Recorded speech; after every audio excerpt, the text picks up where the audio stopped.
De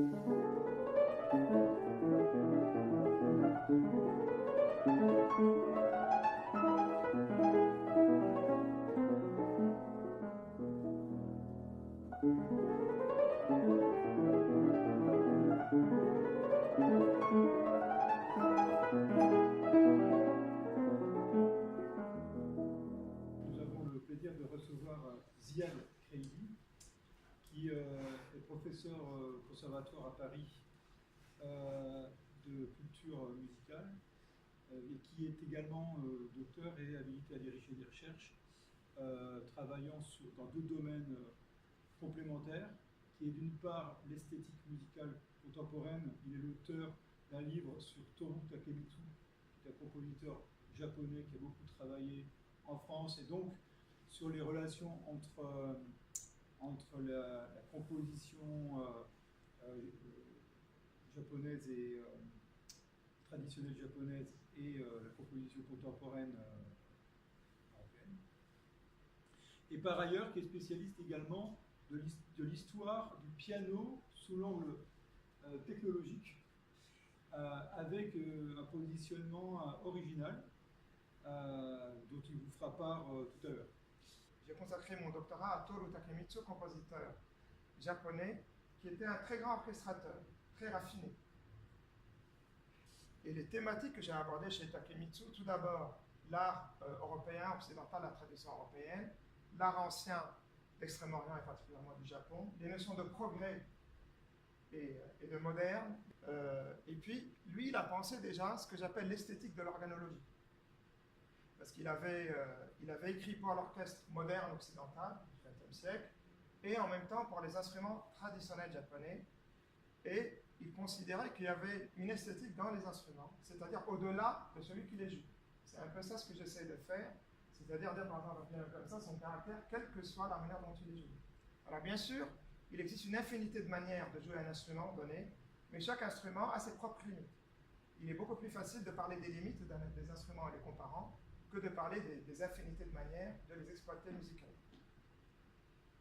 Alors, le piano, machine performante, instrument d'art, c'est la dualité du piano. Parce que, déjà, la naissance du piano. Le piano est l'enfant de la civilisation européenne. Qu'est-ce qu'un piano? Comment il a été inventé? Alors, on a longtemps écrit que c'est Bartolomeo Cristofori qui l'aurait inventé vers 1600, vers 1700, à Florence. En fait, il y a Stewart Ponens, qui est un chercheur américain, ancien conservateur du musée de New York. Il a créé un livre sur ce sujet et il considère qu'il y a eu des instruments à clavier percussif avant Cristofori. Peu importe. L'invention du piano, c'est l'invention de la mécanique. Cristofori, il avait un clavecin, il a inventé une mécanique qu'il a insérée dans le clavecin. Et donc cette mécanique, elle a nécessité une recherche longue et une abstraction intellectuelle importante.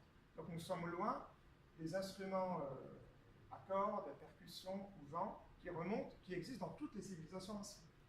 Moi, je distingue vraiment cette particularité du piano. Alors, c'est quoi la mécanique du piano? C'est un système de levier. Il faut que quand on appuie sur la touche d'un clavier, selon la vitesse d'appui ou la force, les systèmes de levier ils vont amplifier le mouvement, ils vont lancer un marteau, n'est-ce pas, au bout de la chaîne de levier, et il va aller percuter 2 ou 3 cordes, il va s'échapper.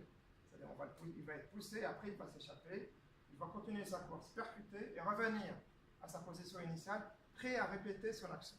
D'où l'appellation mécanique à échappement. L'invention de la mécanique à échappement, c'est l'invention du piano. C'est-à-dire un clavier chantant, plus puissant que le clavicorde. Voilà. Plus puissant que le clavicorde, parce qu'à l'époque, le clavier existait déjà, il y avait les orgues, les clavecins et les clavicordes. Le clavicorde est l'instrument, c'est l'ancêtre le plus proche du piano. Et dès la naissance du piano, on a eu le premier avatar, que j'appelle avatar, parce qu'en langue française, avatar signifie incarnation, transformation, mais aussi mésaventures ou malheur. C'est-à-dire, avec l'invention du piano, on a déjà perdu les qualités expressives du clavicorde. On analyse mon analyse historique, voilà, on y arrive, c'est la déconstruction du mythe du modèle unique. C'est-à-dire le piano parfait, absolu, ne peut pas exister. Il est impossible d'avoir un instrument qui contient toutes les qualités possibles, imaginables. Bon, moi j'ai grandi, quand j'ai fait mes études, il y avait un standard unique dans les pianos. C'est ça qui me frappait beaucoup quand j'ai commencé à m'intéresser à l'histoire du piano et à jouer les instruments.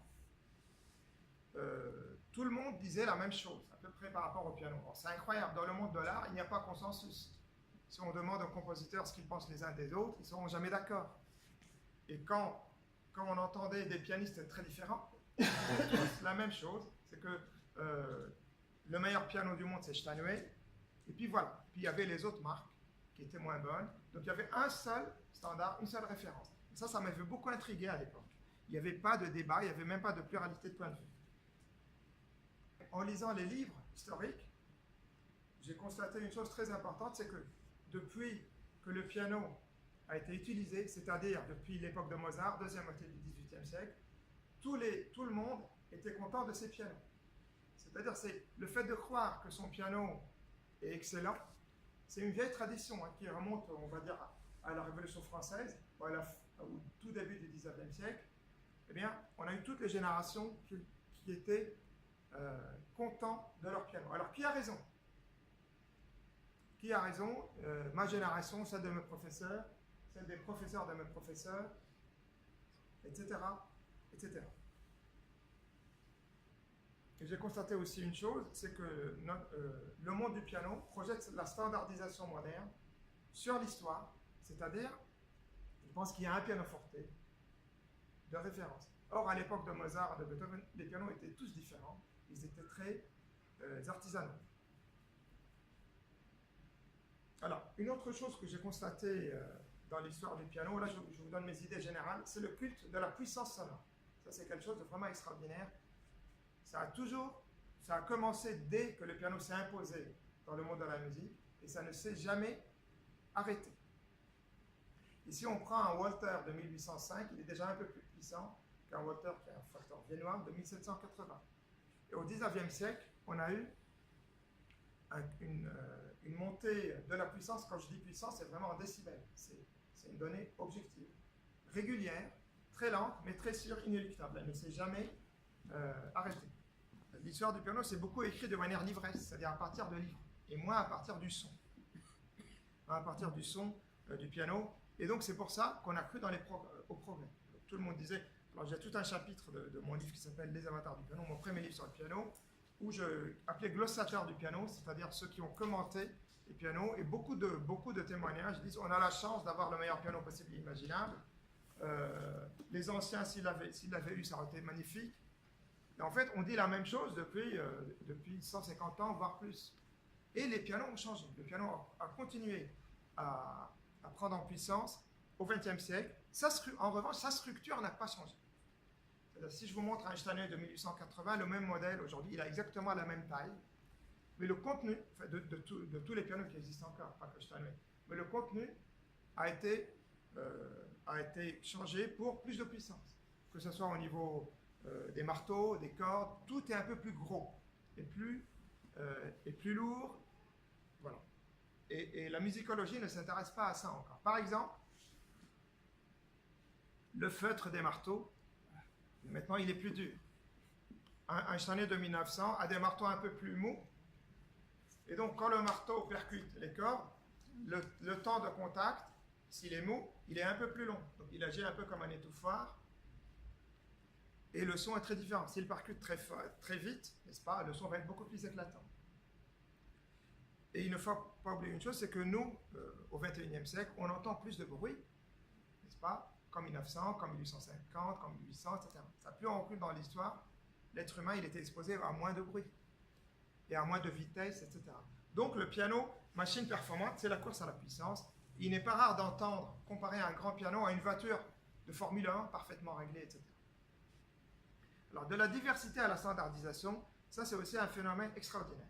Quand le piano a commencé à exister, il y avait l'école viennoise et l'école anglaise, et après l'école française. Il y avait différents types de mécanique, c'est-à-dire même à Vienne, il y avait des gens très différents. Il y avait des types de piano. Mais tout était différent. La taille des claviers, le type de corde, la structure, même d'un modèle à l'autre, ça changeait tout le temps, tout le temps. C'était vraiment très artisanal. Et puis, petit à petit, le piano faisait 5 octaves. Le piano de Mozart, c'était comme le clavecin, il allait du Fa. Enfin, ça, c'était l'extrême aigu de Mozart. Et puis, petit à petit, on a agrandi les registres. Et on a essayé de faire des pianos plus costauds, mais petit à petit. Alors, l'époque la plus foisonnante en invention, en inventivité, c'est le premier quart du 19e siècle. Alors, pourquoi? C'était l'époque où le piano était l'instrument de la bourgeoisie et où les facteurs ne croyaient pas, les facteurs n'étaient pas satisfaits de leur piano. Ils croyaient au progrès par l'innovation. Ça, c'est quelque chose d'extraordinaire. C'est-à-dire, les facteurs, c'était à celui qui faisait le piano qui n'a jamais encore existé. Et on a eu un foisonnement d'inventivité. Donc ça, on est à l'époque de la fin de vie de Beethoven à peu près. Il faut dire que Beethoven a connu, la vie de Beethoven, il a connu des changements dans les pianos aussi forts que des changements dans le langage musical. Ce qui est quand même extraordinaire. Les pianos avaient beaucoup de pédales, selon les facteurs. Il y a eu un foisonnement de pédales différentes qui changeaient le timbre des instruments. Maintenant, il y en a 2 ou 3. Voilà. Ici, la troisième, elle sert à étouffer le son pour ne pas gêner les voisins. Et parmi les types de pédales qu'il y avait, tout d'abord la pédale dite forte, qui libère les étouffoirs, n'est-ce pas? Et si j'appuie ici, que je joue, par exemple, tout le temps, la pédale de droite. Et Broadwood, facteur anglais, avait fait 2 pédales forte, une partant du dos du milieu qui libère les étouffoirs en haut et qui laisse le son sec en bas, et l'autre qui fait exactement l'inverse. Et après, il a fait une seule pédale scindée en 2. On peut appuyer à droite, à gauche, ou bien les deux en même temps. Ça, c'est la pédale forte. Alors, il y a la pédale qu'on appelle aujourd'hui faussement una corda. C'est la pédale de gauche, sur les pianos à queue, qui consiste à bouger les marteaux. N'est-ce pas? Pour qu'ils percutent une corde au lieu de 2 ou au lieu de 3. En fait, c'est faux, parce que la pédale una corda sur les pianos actuels, elle marche uniquement sur la partie allant du médium grave jusqu'à l'aigu. Et dans le grave, comme il y a une corde ou 2, eh bien, ça ne change rien. Quand les pianos avaient 2 cordes, il y avait eu des pianos bicordes d'un bout à l'autre, et les cordes étaient parallèles. Quand le marteau bougeait, vous pouvez taper une seule corde. Aujourd'hui, si le marteau va bouger pour taper une seule corde sur les 3, il est tellement gros qu'il va taper sur la touche voisine, donc c'est impossible à faire. Et à l'époque de Schubert, dans les années 1810-1820, il y avait des pianos qui avaient une pédale double corde, c'est-à-dire sur les 3 cordes, on en touchait 2, et puis una corda qui touchait une, et rien que ces 2 pédales transformaient le son du piano vers plus de douceur. Donc ça, c'est 2 types de pédales. La pédale forte, il y en avait 2. Il y avait la pédale céleste ou moderator, qui consiste à mettre un tissu de cuir ou de drap, selon qu'on soit à Paris ou à Vienne, qui étouffe un peu le son, qui change la couleur.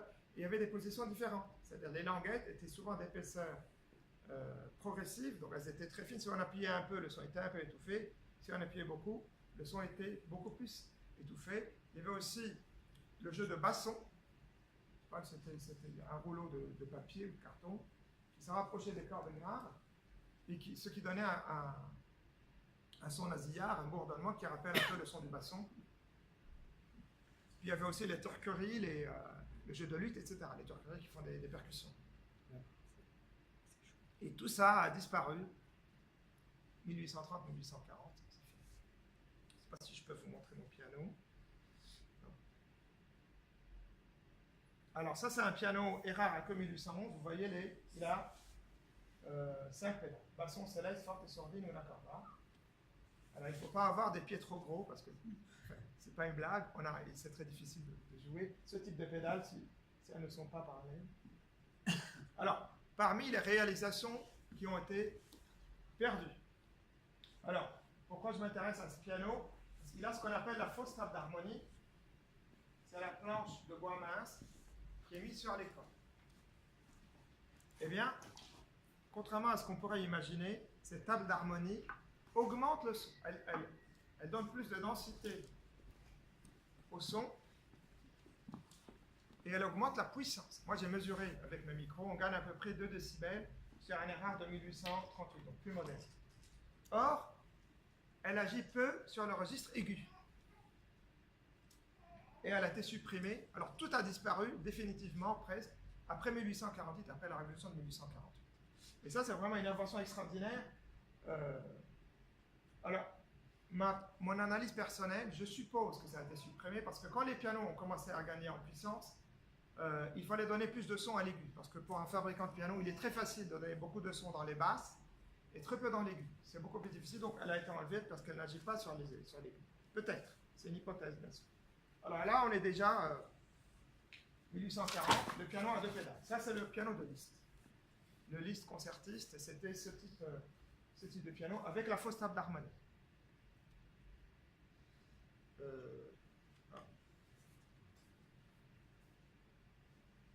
j'ai pas le son. Bon.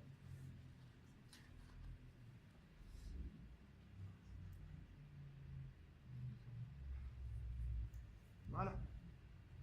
On n'a pas l'image. Alors là, on a un pianino. Pianino, c'était des pianos droits ou piano vertical. Alors, il est utile de rappeler que on est à Paris, à l'époque de Chopin. Paris était pianopolis, c'est-à-dire la ville du piano. Qu'à l'époque, il n'y avait pas un modèle de référence. C'est-à-dire le grand piano n'était pas supérieur au petit piano. Parce que de nos jours, il y a le grand piano et les autres qu'on appelle piano d'études. C'est-à-dire, ça sert uniquement à travailler. À l'époque, les pianos étaient... il y avait différents modèles et chacun avait sa particularité. Parmi une grande diversité, il y avait trois modèles principaux, le piano à queue, le piano droit et le piano dit carré, qui est en fait rectangle, qui a la forme d'un clavicorde, mais un peu plus grand. Alors ici, on voit très bien que le piano va déjà du dos au fa et qu'il contient des barres de métal à l'intérieur. Donc, c'est le début des progrès de la métallurgie. Et en ce moment, j'ai tendance à penser que la métallurgie, les progrès de la métallurgie, ce sont le paramètre principal qui a déterminé l'évolution de la vie du piano. Alors, je vous ai parlé de la puissance. La puissance en décibels, c'est quelque chose de linéaire, n'est-ce pas? Mais en musique, ce n'est pas du tout linéaire. Parce que chaque piano, n'est-ce pas, dans toutes ces transformations historiques, a un équilibre des registres qui lui est particulier. Depuis Mozart jusqu'en 2018, la longueur du son a augmenté. C'est-à-dire, bon là j'ai un piano droit, c'est-à-dire le son ici. Il n'y a pas beaucoup. Voilà. Du grave à l'aigu, on a plus de longueur de son, en général. Et plus on avance, plus non seulement la puissance augmente, mais la durée de résonance augmente. Or, la résonance, ce n'est pas le pianiste qui l'a fait, c'est le piano. N'est-ce pas? Le piano, c'est une machine acoustique. Je ne sais pas si on peut utiliser ce mot. Il a son acoustique et le pianiste, il peut juste lancer le marteau. Une fois que les cordes vibrent, n'est-ce pas, ça passe à travers le chevalet jusqu'à la table d'harmonie et tout le piano envoie cette vibration dans l'air, donc selon l'acoustique du lieu, mais le pianiste ne peut plus rien changer. Et c'est là où j'ai vu les limites des instruments. Par exemple, dans le prélude de Chopin qu'on a écouté, que je retrouve la partition, Chopin a noté la pédale, n'est-ce pas, la pédale forte.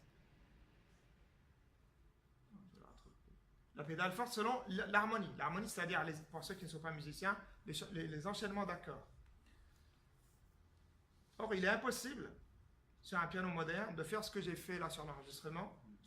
Pourquoi? Parce que les notes vont se mélanger. Par exemple, si je fais ça, même sur un petit piano droit qui a peu de son, ben ça brouille déjà. Donc, que font les pianistes? Ils changent toujours la note, la pédale, selon la mélodie. Or, pendant toute l'époque classique et jusqu'à la moitié du 19e siècle environ, les compositeurs notaient la pédale selon les accords, selon les changements d'accords. Et quand on avait un accord très très long, par exemple, ce prélude de Chopin, que je joue sur la pédale n'est pas changée. Elle est changée ici.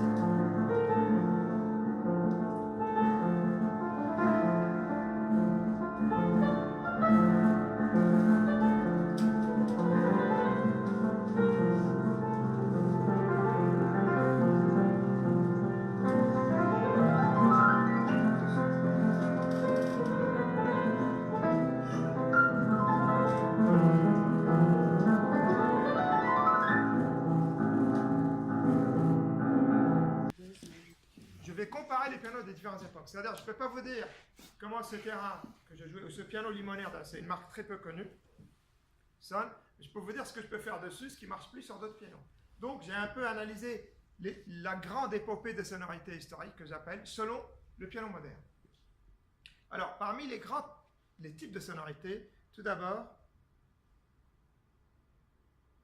on a parlé des pédales. Alors, ça, c'est la sonate dite facile de Mozart. Alors, quand on joue un piano de l'époque, l'équilibre des mains, il se retrouve naturellement. Sur un piano moderne, je suis obligé de jouer beaucoup plus fort la main droite et de moins jouer la main gauche. Alors que sur un piano forte de l'époque, je joue un peu pareil. La main gauche renforce la main droite. Ça va. Alors, il ne faut pas oublier que la musique dite classique ou romantique, en tout cas pour piano, elle revêt souvent, c'est souvent une mélodie accompagnée, n'est-ce pas? Eh bien, pour faire sonner la mélodie, on renforce avec les basses, parce qu'on n'a pas beaucoup de sons à droite. Et puis, on ne lit plus de la même manière les indications des compositeurs. Par exemple, vous connaissez la sonate pathétique de Beethoven? Au début, il a mis un seul accord, il a écrit dessus forte piano. C'est cet accord-là en do mineur.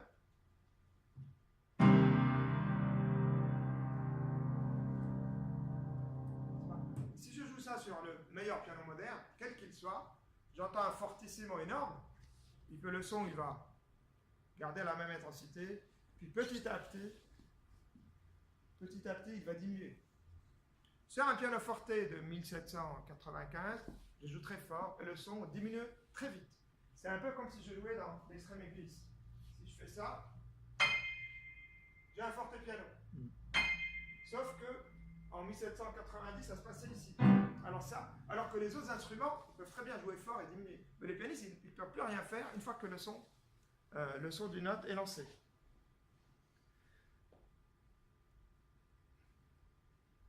Alors ici, on a une œuvre de Déodat Séverac. On est à l'époque de Debussy, tout début du XXe siècle. Il met, ne quittez pas la pédale, il met la pédale d'ici jusque là. Eh bien, ça marche plus sur les pianos actuels, qui sont beaucoup plus puissants qu'en 1900. Ils ont un son plus épais, plus insistant.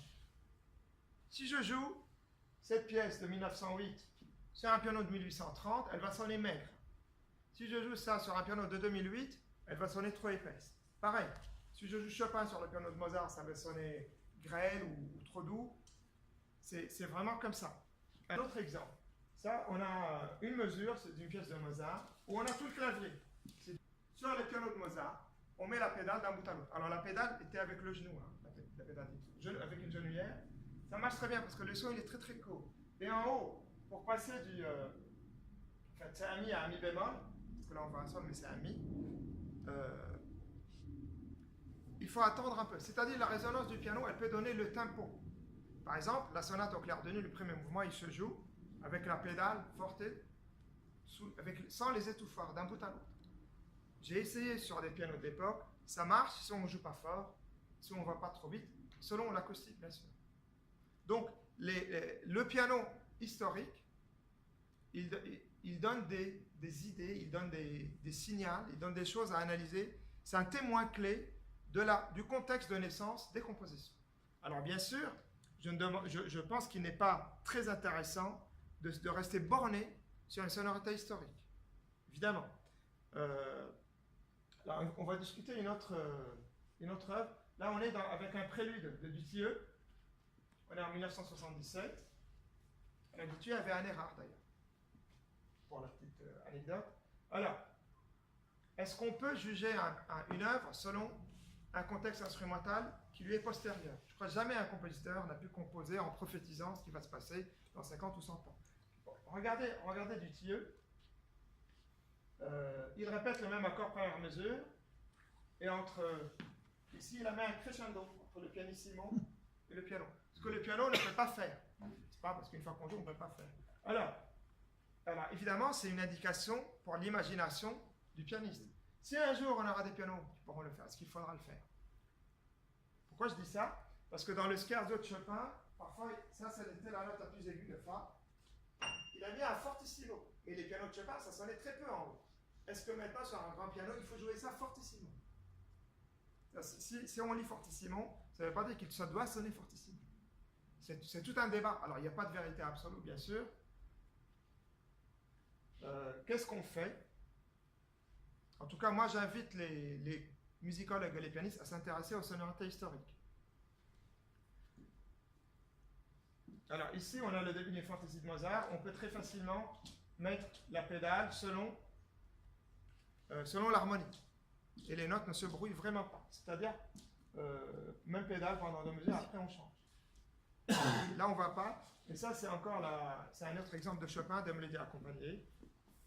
Là, c'est la sonate pathétique. Voilà, le forte piano, on voit très bien qu'il est indiqué au début. Alors, que font les pianistes maintenant? Ils jouent fort le do aigu, ils jouent moins fort les autres notes. Cette sonate pathétique, pourquoi j'en parle? Parce qu'on a une sensation de l'extrême. C'est-à-dire, il fait sonner un petit piano qui n'est pas fort du tout, de manière extrême. Et c'est un effet extraordinaire, n'est-ce pas? C'est-à-dire, si vous demandez à une contrebasse de jouer très fort, ça ne va jamais sonner très fort. Mais il y aura une énergie grande. Si vous avez un saxophone, pour qu'il sonne, s'il joue très fort, ça va sonner très fort par rapport à la contrebasse. Et nous, on a un piano très puissant, on ne peut plus jouer très puissamment. C'est impossible. Donc on se retient sur un grand piano, alors que sur un piano moins puissant, on jouait beaucoup plus fort. Donc, quelque part, on perd en puissance dans l'intention du musicien. Parce qu'on en a gagné objectivement. Alors ici, on a Mozart dans une sonate qui note ça. Et on est dans l'extrême grave. Avec un grand piano, on perd les notions de l'extrême dans les registres. Alors, aussi parfois, là on ne voit pas l'exemple, mais Schubert, il a mis un accord très fort, il a mis sur l'accord un diminuendo. C'est-à-dire ça.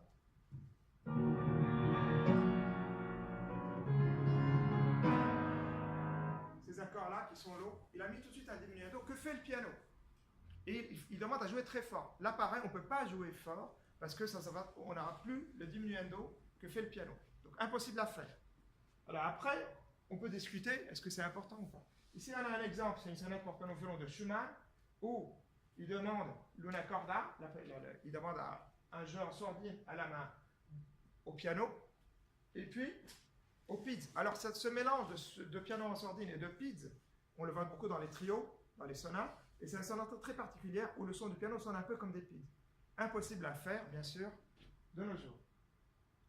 Ici, on a un autre exemple où Chopin a mis sforzato très fort, et puis pianissimo après, on laisse la pédale. C'est aussi impossible à faire, il faudra attendre 5 secondes avant que la sonorité ne baisse. Ce que j'appelle l'esthétique de l'organologie, si vous prenez le début du boléro de Ravel, il a mis la flûte dans le grave, n'est-ce pas? Dans le grave de la flûte, parce qu'il est sûr qu'on va obtenir un pianissimo, quel que soit le flûtiste. Et si un jour, on aura une flûte plus puissante, on va perdre cet effet-là. Alors maintenant, la flûte, elle est plus puissante qu'à l'époque du boléro, mais ça, c'est un exemple pour vous dire qu'un défaut d'un piano, il peut devenir une qualité s'il est bien utilisé. Il n'y a pas de défaut de qualité indépendamment du contexte musical. Moi, je refuse ce parti pris-là uniquement technologique. Maintenant, on va arriver aux innovations contemporaines, puisque à la fin du 19e siècle, les facteurs étaient satisfaits de leur piano robuste et massif. Entre 1830 et 1880, le changement, il est énorme. Les facteurs étaient contents, et puis on a eu un grand changement. Ils se sont dit, maintenant, il faut faire de la promotion. C'est-à-dire l'énergie qui était consacrée à l'invention, à l'inventivité, ils vont faire du marketing. C'était à celui qui va gagner la guerre commerciale. Et dans ce contexte, on a eu la naissance en 1853 d'une nouvelle génération de facteurs, Steinway à New York, Blüthner à Leipzig, Bechstein à Berlin, etc. Steinway a tout de suite utilisé beaucoup de métal dans ses pianos. Il a beaucoup gagné en puissance. En 1867 à Paris, on s'est quasiment moqué. Comme étant, il a dit, on se croirait à l'âge du métal, à l'âge de fer, je crois, il y a tellement de métal dans le piano. Donc, Steinway qui n'avait pas la tradition qu'avaient les Français, qui étaient conservateurs à l'époque, alors qu'ils étaient novateurs au début du siècle, bien, ils ont fait des pianos plus puissants. Mais il y avait encore une diversité. Steinway était encore un piano américain, alors que maintenant c'est le piano. Et pendant la première moitié du XXe siècle, c'était les pianos Bechstein qui étaient la référence, en Allemagne. Qu'est-ce qui s'est passé? Je pense que le vrai tournant, c'est la Deuxième Guerre mondiale. Parce que la diversité qui était encore là à la première moitié du XXe siècle, qui était beaucoup plus faible que celle du XIXe et qui nous surprendrait, nous, maintenant, hommes du XXIe siècle, eh bien, Bechstein était à Berlin. Et Madame Bechstein était amie avec Hitler, Hélène Bechstein. Et donc, après la guerre, Bechstein, c'était impossible.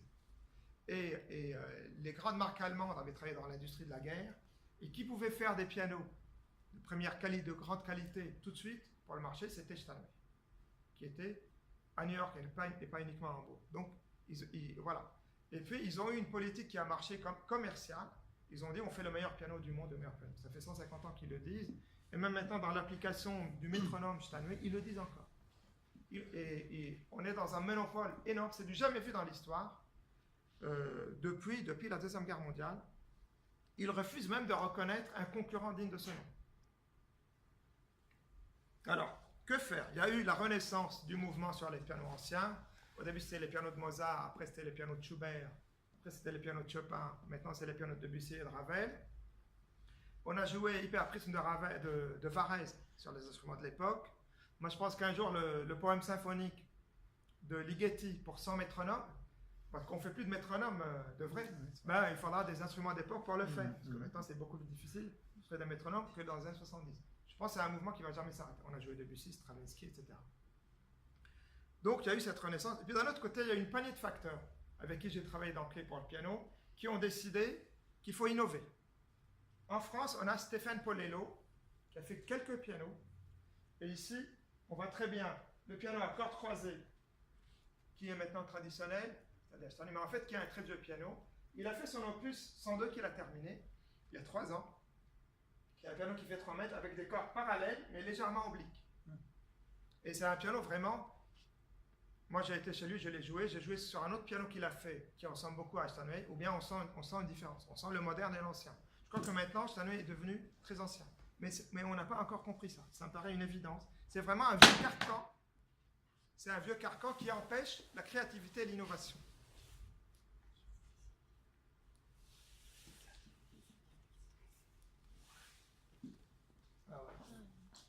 Alors, David Clavé, en Allemagne.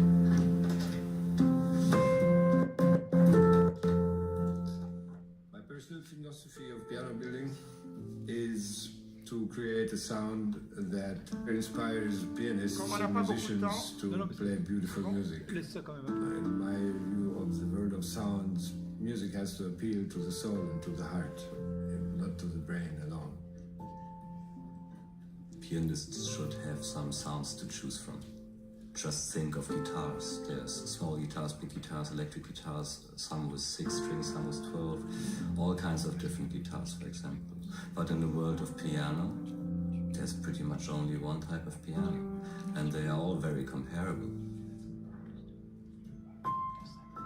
During my education as a piano builder, I was told that the pianos that are existing are the best that could ever be made, and of course there are some well-known brands. Maybe I don't need to mention, everybody knows what's supposed to be the best piano. And when I began to work myself on pianos, I ran into all kinds of trouble that was design related, construction related. That was the starting point for me to start pondering and wondering how could it be done better. The basic idea of the Una Corda came to my mind quite a long time ago, because so many people that I experienced as my clients would ask for a softer sounding piano. The first time I... Excusez-moi. Alors ça, c'est l'Una Corda de Clavins qu'on a vu. Alors, il y a Clavins, il y a Polello et il y a Wayne Stewart en Australie. Clavins, c'est le seul parmi ce trio. Il y a aussi David Rubinstein en Californie, qui n'est pas très progressiste dans sa tête. Parce que Polello, il pense que l'histoire du piano a bien évolué. Il n'aime pas vraiment les pianos anciens, il les connaît très bien, mais lui, il préfère le moderne, mais il pense que Steinway a bloqué l'évolution. Clavins, non. Il passe de la miniature, piano una corda, c'est-à-dire une corde par touche très petit, qui pèse, on peut le transporter à 2, au gigantisme, parce qu'il a fait le plus grand piano du monde. Il a fait, dans les années 80, un piano droit énorme, 3,70 m, et là, il vient de terminer un 4,50 m. My goal is to build the best sounding instrument in existence. Of course, that's not an objective measure. You can't judge sound objectively, but I want to be satisfied with it myself. I want to say to myself, that's the best I can get out of a piano. The specs on the planned Model 450 are awe-inspiring. It's vertical like an organ, 2 stories tall and weighs 800 kilograms. In this image, we see the main blueprint of a 4.5-meter piano. Here's the podium.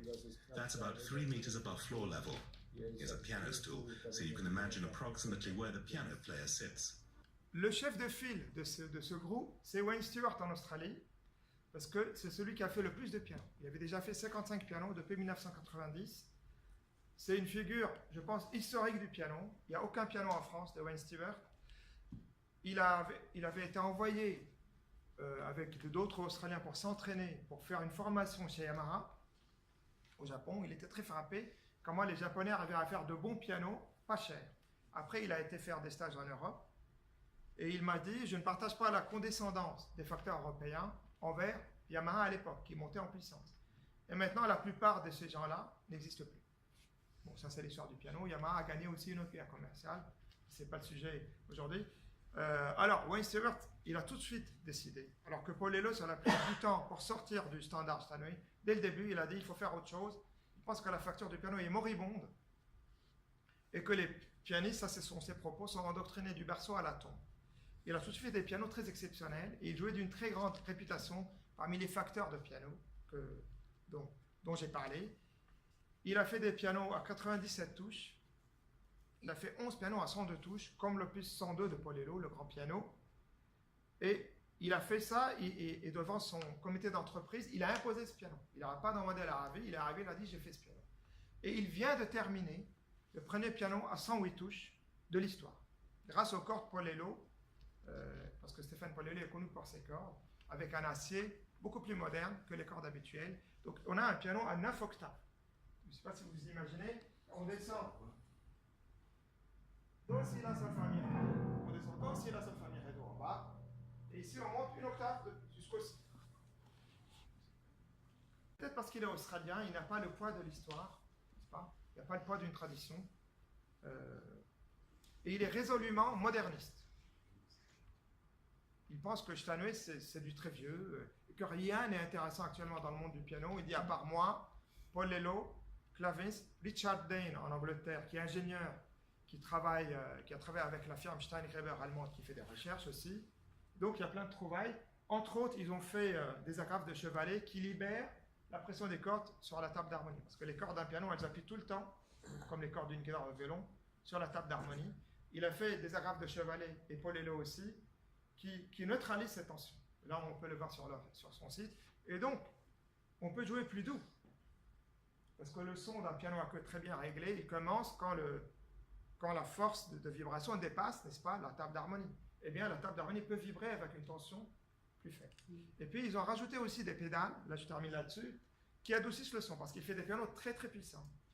Donc, il a rajouté une 4e pédale qui approche les marteaux des cordes, et donc la course est plus faible, et on a moins de puissance. Donc, il est beaucoup plus facile de jouer très vite, avec moins de puissance. La musique de ces pianos, je pense, n'a pas encore été écrite, et pour que ça ait un grand succès, ça doit être porté par des célébrités. C'est ça la solution. Voilà, et je crois qu'on est au XXIe siècle. On n'est plus au XXe siècle avec ce groupe de facteurs qui se comptent sur les doigts d'une main, mais qui y croient beaucoup et qui font des choses extraordinaires. Pour finir, je vais un peu changer presque de sujet. On va parler de la question des tempéraments. Est-ce que vous avez des questions peut-être avant sur ce... Oui. Une question. Oui, je voulais juste savoir quel est vraiment le critère d'un facteur de piano en fait. C'est quoi un bon piano? Est-ce que c'est l'équilibre de timbre dans tous les registres? C'est quoi finalement? Alors, je pense qu'il n'y a aucune référence sur la question. C'est selon la personnalité de la personne. C'est vraiment ça. Du facteur, du coup? Du facteur. Il y a une discussion aussi, j'imagine, avec les pianistes. Non, Leleux, c'est... Alors, la collab... Non, très peu. Je pense que historiquement, les pianistes n'ont quasiment pas joué un rôle important, les musiciens, dans l'histoire du piano. Il y a eu des collaborations historiques, mais très très peu. Alors, au début du 19e, les facteurs étaient pianistes. Ignaz Pleyel, c'était l'élève préféré de Haydn. Tout passait par la même tête. Le facteur était compositeur, improvisateur, pianiste, homme d'affaires, ils avaient des maisons d'édition. Ça, c'est le début du 19e siècle. C'est peut-être pour ça qu'il y a eu les inventions. Maintenant, nous sommes tous des spécialistes. Les spécialistes de la mécanique, les mécaniciens des mécaniques, des cordes, des tables d'harmonie. Et je pense personne n'a toutes les compétences. Alors, ce sujet est très difficile et moi, je me rends compte de mes limites. Personne n'a toutes les compétences. Il faut être acousticien, organologue, historien, musicien, philosophe, historien de l'art. C'est impossible. Donc, selon la personnalité de chacun. Et les facteurs ont une manière personnelle d'écouter les pianos. Un peu comme les compositeurs qui écoutent la musique, ils écoutent plus le compositeur que le musicien, souvent. Eh bien, les facteurs, ils écoutent souvent le piano et moins la musique ou moins le pianiste. Alors que les pianistes écoutent plus le pianiste que le piano. Mais il n'y a aucune référence, je pense. Est-ce que le Steinway fait consensus un peu même au niveau des pianistes, justement? Oui, l'écrasante majorité, il fait consensus depuis la Seconde Guerre mondiale. Sauf les personnes âgées qui disent « moi j'ai joué les vieux Bechstein ». Oui. Et ça, c'est purement marketing? Non, les Steinway sont d'excellents pianos, ils donnent une entière satisfaction. Alors pourquoi c'est lié? Il y a beaucoup de réponses dans pour le piano. Bon, déjà j'ai dit que les marques allemandes étaient détruites, il fallait qu'elles se ressuscitent, n'est-ce pas, après la guerre. Steinway a su draguer les grands pianistes. Il a proposé ses meilleurs techniciens gratuits. Il payait et ses pianos gratuits, il payait que le transport. C'est Franz Moore qui a écrit un livre, qui est un Allemand devenu américain, comme Steinway, et qui a écrit un livre, My Life with Great Pianists. Il parle de ça. Parce que lui, il était au service de Vladimir Horowitz, d'Arthur Rubinstein, etc. Et donc, tous les grands pianistes avaient des Steinway parfaitement réglés, alors que quand je voulais jouer un Pleyel, ou peut-être un Bechstein ou un Bösendorfer, ils avaient des pianos moins bons. Et le principal souci du pianiste, c'est que les pianos marchent très bien. Et donc, Steinway donnait ses meilleurs pianos, les meilleurs techniciens en pianiste. Il a gagné la bataille. Il y a aussi eu les disques. Les grandes compagnies étaient aussi américaines dans les années 60-70. Mais il y a un consensus énorme sur Steinway. C'est presque... Ça mérite d'être analysé. Est-ce qu'il y a des pianistes ici? Personne? Personne n'est pianiste?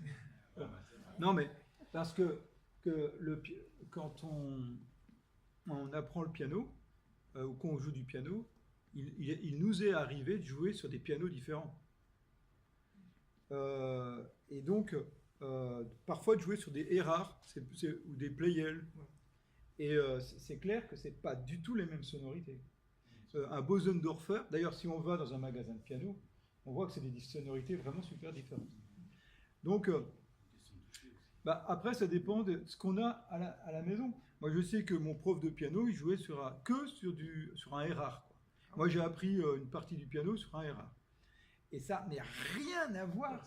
Et le toucher, mais il n'a rien à voir avec un Steinway. C'est plus petit, c'est une sonorité différente, on joue de façon différente, etc. Et puis, pareil, après, les pianos, tous les pianos sont très, très différents. Donc, c'est vrai que je pense que le modèle Steinway, c'est un modèle qui est un modèle parmi d'autres, pour moi. Hein. Et que les pianistes, avant, il y avait quand même, il y a 70 ans, les grands pianistes, ils jouaient sur des pianos parfois différents. Il y avait Bösendorfer, les grands pianos Bösendorfer, c'était assez courant de les trouver dans les grandes salles de concert. Alors, il y a une différence avec le Bösendorfer qui est... Alors, les différences existent dans les grandes marques. Je ne parle pas du groupe des pianos, des facteurs. Elles existent, bien sûr. Fazioli, Bösendorfer, Yamaha, etc., Steingreber. Mais si on connaît les différences de 1830, elles sont très très petites. Mais elles existent. Mais c'est la même mécanique partout. Alors, il y a Udo Steingreber, le patron de Steingreber à Bayreuth, il parle de ça, parce que j'ai une conversation avec lui, et il m'a dit que la ceinture des pianos, que la ceinture c'est le bois, n'est-ce pas, qui est autour du piano, chez Bösendorfer, elle fait partie de l'acoustique du piano, c'est un bois doux, souvent en épicéa, et donc il a comparé le son d'un Bösendorfer à une grande vague qui arrive sur la côte et qui continue, et qui s'amoindrit doucement, c'est le son Bösendorfer. Les autres, ils mettent du bois très dur, et c'est une vague qui arrive sur un grand rocher et qui explose. Mais il y a plus d'éclat, mais il y a moins de longueur. Ça, c'est M. Steingreber qui parle de ça, traite de manière excellente. Vraiment fantastique. j'ai une dernière question par rapport à... Vous parlez du fait qu'il y a des innovations aujourd'hui qui se font, on peut, mais principalement au niveau... Enfin, on reste dans des sons de piano, on va dire classiques. Est-ce qu'il reste des innovations, enfin, avec une corde, on peut faire une variété de sons incroyables. J'allais en parler en fait. D'accord. Oui, alors peut-être est-ce qu'il y a des facteurs qui aujourd'hui essayent d'aller vers des sons plus proches du piano préparé ou de trouver, même par rapport à la pédale basson dont vous parliez, non, pas vraiment. Boulez avait essayé de faire avec Steinway un piano avec des jeux, mais ça n'a pas marché pour des raisons commerciales. Si vous voulez, Steinway est victime de son succès, parce que comme il a fait le meilleur piano possible imaginable, il ne peut pas innover. Et tout le monde est inhibé avec ça. Donc on est coincé quelque part. En même temps, comme on aime le moderne dans notre civilisation, un jour ça va disparaître, parce que rien n'est éternel. Donc c'est un peu le contexte. Alors il y a eu un piano inventé par Jeffrey Smith, c'est l'avant-dernier chapitre de Clé pour le piano, qui est un joueur de tympano, et là on va passer à la justesse des pianos. Si vous voulez bien, qui n'est pas pianiste. Donc pour moi c'est l'invention la plus radicale de l'histoire du piano. Elle ne vient pas du piano. Elle vient d'un joueur de tympano qui a un intérêt particulier pour les musiques dites ethniques ou les musiques de tradition orale qui ont d'autres justesses. Et il avait son fluid mechanism, il est anglais, et un tympano, il pouvait changer la hauteur de chacune des notes. Il a voulu faire un piano. Il s'est dit, est-ce que mon système d'accords fluides peut marcher sur un piano? Et ça a pris beaucoup de temps, c'est décrit dans ma conversation avec lui. Ça a pris beaucoup de temps pour essayer sur une seule touche, ça a marché. Après, pour récolter les fonds, il a eu une aide de l'État britannique. Et ce piano existe. C'est un piano ordinaire. Alors ordinaire, un peu comme les pianos des années 1820-1830, parce que son système d'accords fluides n'a pas marché sur les cordes trop tendues d'un piano moderne. Donc c'est un piano qu'on joue normalement, il est accordé en tempérament dit égal, mais chaque note a son curseur. On peut bouger chacune des hauteurs en montant jusqu'à un demi-ton, en descendant jusqu'à un demi-ton, on se passe à n'importe où. C'est intuitif, c'est purement acoustique. Et ça, c'est vraiment extraordinaire. Mais il y en a un seul prototype. Il connaît un grand succès médiatique. Il a été enregistré par un pianiste indien qui fait des ragas dessus. Vous pouvez le voir sur YouTube. Et le disque, il est sorti, mais il ne se vend pas. Donc on peut faire du vibrato avec? Non. Non.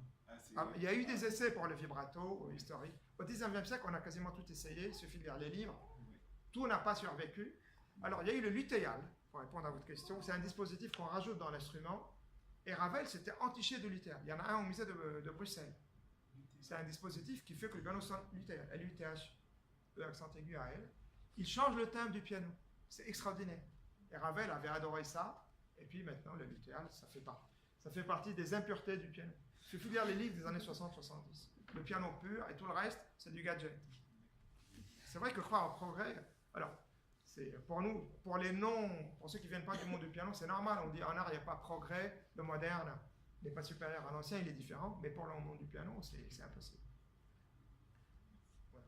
Alors, la notion de justesse, aujourd'hui, les pianos sont accordés avec le tempérament dit égal, qui consiste à diviser l'octave en 12 demi-tons égaux. C'est-à-dire les intervalles sont les mêmes. Et quand on lit les livres, on en parlait tout à l'heure avec monsieur, depuis les années 1830 à peu près, par exemple la méthode de Montal, qui était facteur de piano, qui a écrit une méthode sur les pianos, on dit on accorde en tempérament égal, parce que les tempéraments, c'est la manière de structurer les intervalles. Eh bien, les recherches de beaucoup de musicologues américains prouvent le contraire. Alors moi, je voulais vous parler d'un livre, et je suis en train de travailler sur la traduction de ce livre, parce que c'est un livre qui parle de la justesse, pas des pianos, il parle de la justesse des vents, des cordes et des claviers, qui sont trois domaines vraiment très différents. How equal temperament ruined harmony, and why you should care. Pourquoi le tempérament l'a ruiné, ou l'a saboté, ou l'a nuit à l'harmonie.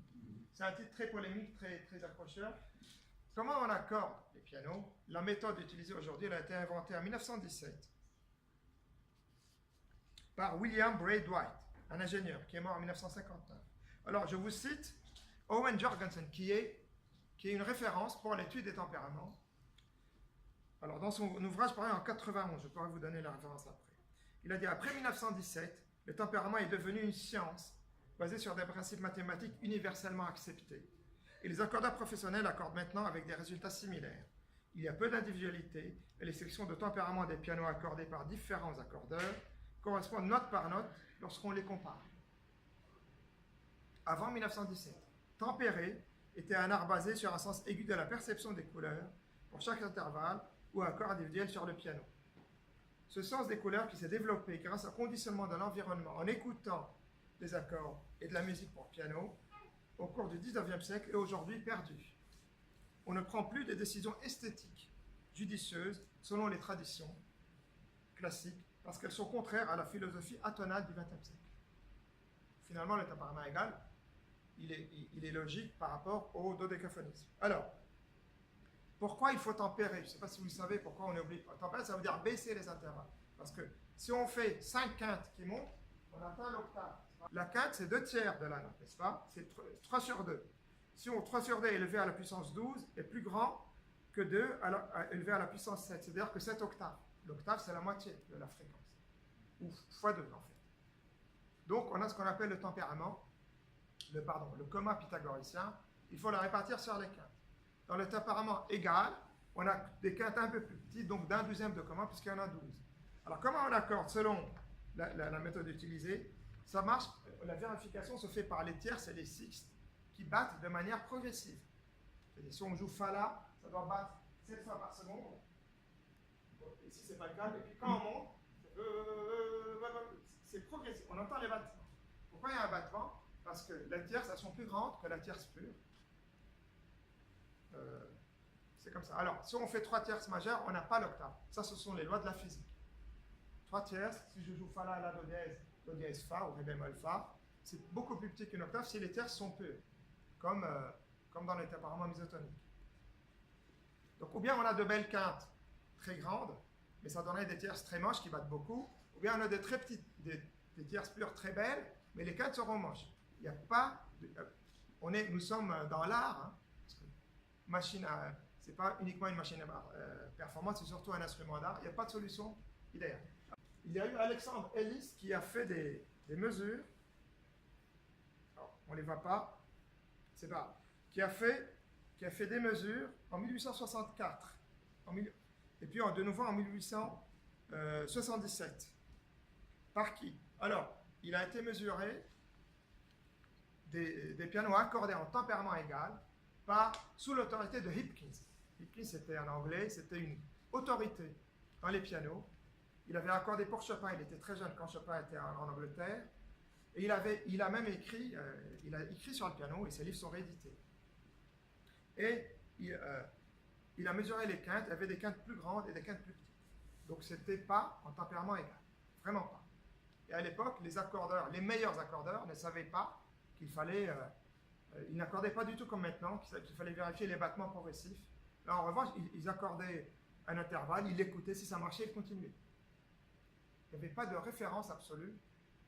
Et puis, la justesse des autres instruments, c'est une autre histoire. Mais selon le piano ancien incarne la région géographique. Maintenant, il est mondialisé. Les tempéraments anciens représentent la région géographique. Donc, il y avait des différences entre les différentes régions en Europe. Et maintenant, c'est aussi standardisé. Alors, moi, j'ai accordé ce piano avec un tempérament que j'ai conçu moi-même. Et Ross Daffen m'avait aidé. Parce que j'étais débutant. Et j'avais mon tempérament à 1/8 de commun. Et j'étais pas très content parce que je voulais jouer les 24 préludes de Chopin dans toutes les tonalités. Je voulais un tempérament inégal, c'est-à-dire bien tempéré, mais qui marche dans toutes les tonalités. Alors, il y a beaucoup de tempéraments anciens qui sont théorisés, n'est-ce pas? Et puis on les a dans les applications, parce que ça existe dans les applications pour accorder, et les accordeurs électroniques sont théorisés, sont calculés, etc. Et il y a même quasiment une standardisation des tempéraments anciens, parce qu'on fait Valotti, on fait Werkmeister 3, etc. Et moi, je recommande à chacun de faire son tempérament, selon ce qu'il veut jouer et selon ce qu'il pense, selon ce qu'il fait.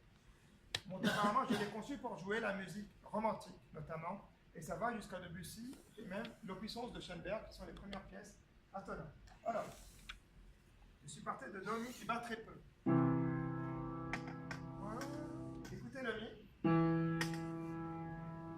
Et maintenant, écoutez que le Mi. Je vais jouer la tierce Do Mi. N'écoutez pas, écoutez le Mi, il va bouger un peu.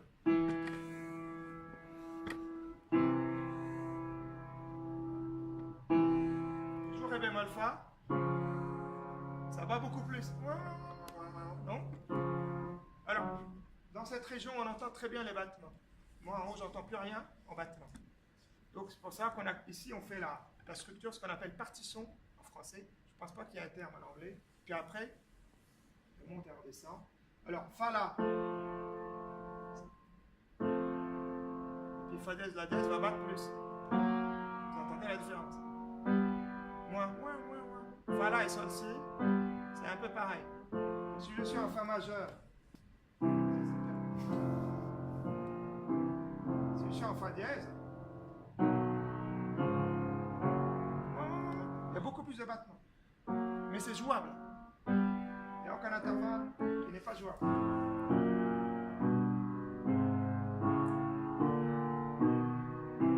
Beaucoup moins, beaucoup plus. Voilà, donc, alors c'est très difficile à faire et c'est très peu.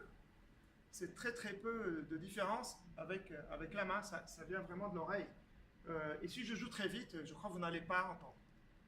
Donc la différence, elle est minime, elle est difficile à entendre. En revanche, moi j'ai passé un été où je jouais que des pianos que j'ai moi-même accordés. Et à la rentrée, j'étais au conservatoire, j'avais un grand piano qui venait d'être accordé. J'ai trouvé ça vraiment bizarre. Donc c'est une question d'habitude. On l'entend beaucoup quand on joue des accords longs. Et quand on joue lentement, on entend les accords. Et puis aussi, c'est lié au langage de la musique dite tonale, n'est-ce pas? Parce que si on joue du Mozart, on commence dans une tonalité dite principale, on la quitte et on y revient. Et donc, donner des battements différents à chaque tonalité correspond vraiment au langage musical du XVIIIe et du XIXe siècle. Donc ça me paraît évident. Si je joue les accords mineurs,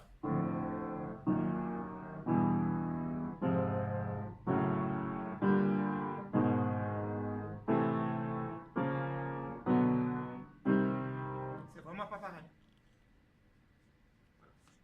Il faudrait faire un questionnaire, voir si on reconnaît les battements plus ou moins plus faibles et plus faibles. Voilà. Bah oui, je peux jouer 2 tierces, vous me dites laquelle bat plus. Vas-y.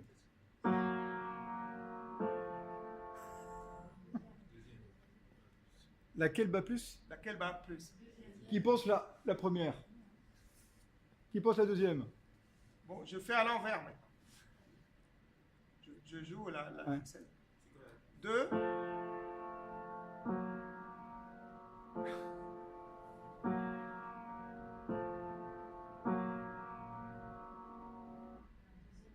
Pas facile. Elle bat plus la deuxième. Alors, je fais autre chose.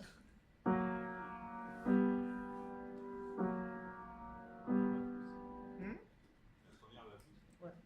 Alors, évidemment, vous savez, normalement ça va 2 fois moins que ça. Quand on monte une octave, c'est scientifique. Ça va 2 fois plus. Donc, quand on monte dans l'aigu, il y a plus de battements. Même en tempérament égal, fa la et fa dièse la dièse, un peu plus. Mais c'est graduel. C'est vraiment linéaire. Alors que là, c'est comme un escalier qui n'a pas les mêmes marches. Excuse-moi, j'ai une question. Oui. Par rapport, là, on parle des accords, mais en fait, tout à l'heure, même dans l'enregistrement que tu as fait passer sur les rares, dans les mélodies, du coup, on entend le tempérament, en fait. Il n'y a pas que ça change. Enfin, on entend. Par rapport à notre culture autour du tempérament égal, on entend une fausseté. Oui. Dans les mélodies, en fait, dans les montées. Alors, c'est peut-être lié au timbre, c'est peut-être lié à la résonance du piano. Tristan Murail, une fois, je l'ai entendu. Je dis fausseté, c'est pas. Non, du timbre, oui, je comprends. Parce que Tristan Murail, il a écrit une pièce, Territoire de l'oubli. Elle dure très longtemps, je crois presque une demi-heure. Et toujours, on a la pédale en français. Et lui, on m'a dit que j'ai fait écouter une autre justesse par le mélange des sons. Et comme tout à l'heure, j'ai mis des pédales très longues parfois, ça peut donner peut-être des harmonies qu'on perçoit inconsciemment. Peut-être c'est ça aussi. Et puis il y a aussi le timbre qui n'est pas uniforme. Parce que je peux parler le souci de l'égalité, maintenant le piano il faut qu'il sonne partout égal. Alors qu'avant, chaque registre avait sa couleur différente. Il n'y avait pas l'homogénéité de couleur. C'est peut-être ça aussi, non? Et les pianos anciens, parfois ils ne sont pas toujours très bien réglés. Parce qu'ou bien on règle très bien, on restaure très bien, on perd le charme, on change tout, ou bien on garde le maximum de choses et on règle. Et donc, il y a des notes qui vont coller plus, le cuir ou le feutre est moins dur parfois, donc ça donne une impression d'inégalité aussi. Oui, non, je voulais confirmer, j'ai eu la même sensation sur la vidéo de notes qui n'étaient pas justes, peut-être un tempérament particulier, ou pas un accordage particulier. Mais ouais, oui, il y a aussi il y a aussi l'égalité des marteaux, l'égalité. C'est ça. La restauration n'est pas une science exacte. Il n'y a pas de. Je ne vais pas parler des copies d'instruments, mais il n'y a jamais de solution parfaite. Moi, je ne crois pas à la référence absolue. En art, on creuse dans différentes crises. Voilà. Et puis, si un piano, on veut, parce que parfois il y a des pièces uniques, classées patrimoine national. Eh bien, si on veut le jouer, on ne va pas changer les cordes ou les chevilles. Donc, on fait marcher, mais on va entendre, vous voyez, on va entendre des marteaux qui ont un son qui n'est pas très égal. On fait ce qu'on peut. En revanche, des copies modernes de pianos anciens, on a plus cette sensation d'égalité. Et même, il ne faut pas habiller la psychologie du pianiste. C'est que quand on joue une copie, on n'a pas peur de casser le piano, mais si c'est un piano rarissime, on a presque peur de le jouer, et donc on y va différemment. J'ai joué un erreur de 1795. Voilà, il exerce une inhibition sur celui qui joue. Et ça fait partie du piano. L'aura du piano ancien, elle est analysée aussi. J'en parle dans la facture du piano et ses métamorphoses, avec un chapitre sur les copies d'instruments. Cette conférence, concert, explication a été sous l'égide du master acoustique et musicologie, qui est placé sous la tutelle de la faculté des sciences et de la faculté des lettres, et qui est Académie d'excellence, AMILEX, et également sous l'égide du laboratoire Prisme, perception, représentation, image, son, musique, dont les locaux se trouvent sur ce campus, et grâce auquel on a pu organiser la venue de notre conférencier, pianiste, accordeur, Ziad Kreibi. Donc on peut encore une fois l'applaudir pour cette journée.